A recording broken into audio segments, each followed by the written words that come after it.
What's up? What's up, ladies and gentlemen? It's been a while since I posted a video. Today I'm gonna be showing you how I replace switches, keyboard switches, mechanical keyboard for my Rakk ilis. Some of them are, let's say, it's misfiring. What I mean is sometimes they work, sometimes they don't. Okay, so what do we need? What do we need for this? Well, obviously, your mechanical keyboard. In my case, what I'm going to be using, well, since I have Outemu switches, blue Outemu switches, I'm gonna be using the same kind of switches as well. There are a lot of other switches available there. It's just, of course, keep in mind that not all switches are compatible with all keyboards. So they have their own stuff. So feel free to research what is compatible or what are the ones that you currently have.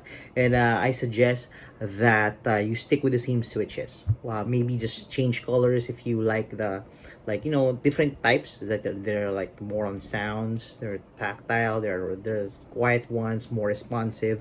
Depends on you. So once again, what do we need? Of course, our Rakk ilis keyboard and our same switches. I'm going to use same switches once again. Blue, the Outemu blue switches.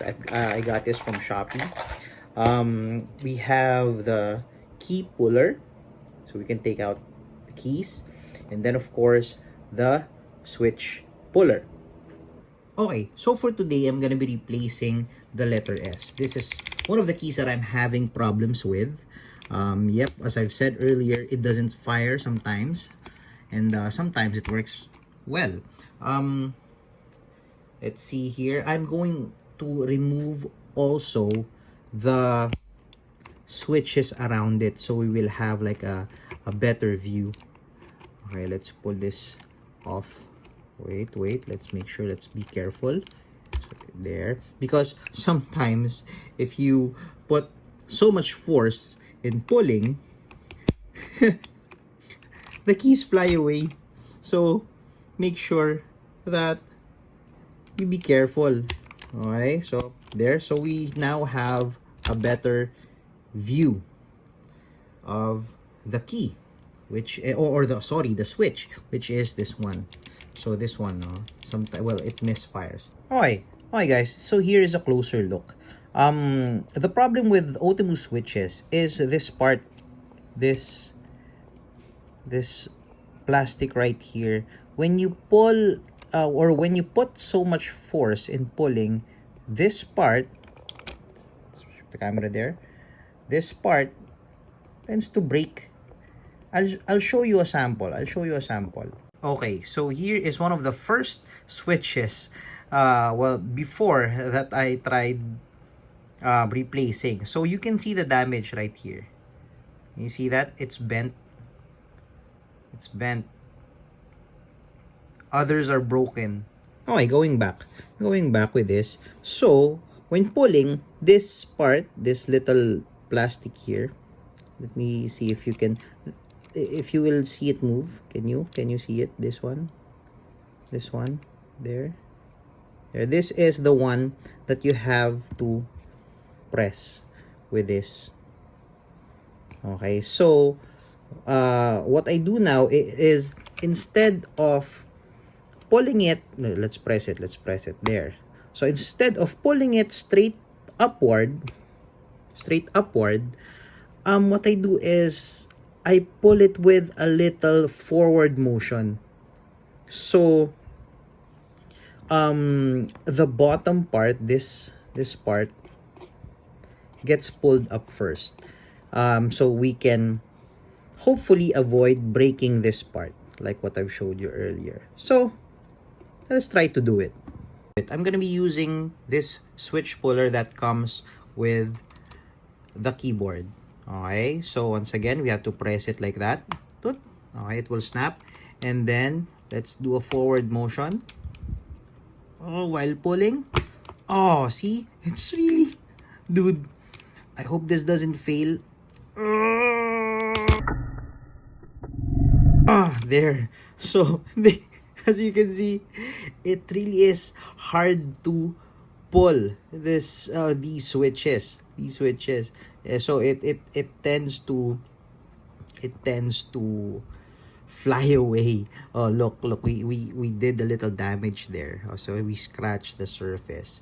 But the thing is, since this is more, this rear part is more like, I guess it's thicker here, it doesn't break compared here. Oh, look what happened. See, even if we are trying to be careful, we still damaged it.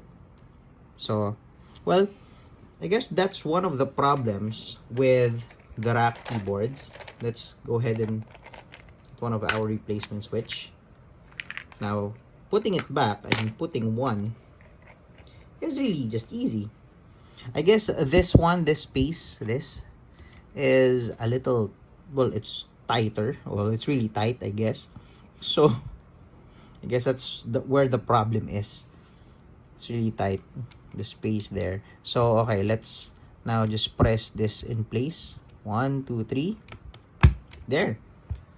So, placing it there or pushing it is really minimal effort. Problem is pulling the old one. Pulling without breaking. So, there. So far, I have like 6 broken switches. Because, is it broken? Well, no, I think I have 4. I already replaced like 6 switches. I think I broke 4 of them. I broke the front part because it's really hard to to pull it out. Anyway, let's put back the switches, or the keys.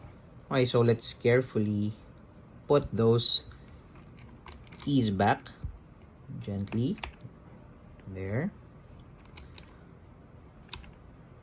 and we are almost done. So that, my friends, is how I replace the switches. So you guys from the keyboard or mechanical keyboard community, if you can show me like a technique on how to do it, I'd very much appreciate it. And maybe if you can recommend a good switch puller that will make the job easier, I'm open for it. Anyway, that is it for now, guys. Thank you for watching once again. Spread the love, and you have a good night. Bye.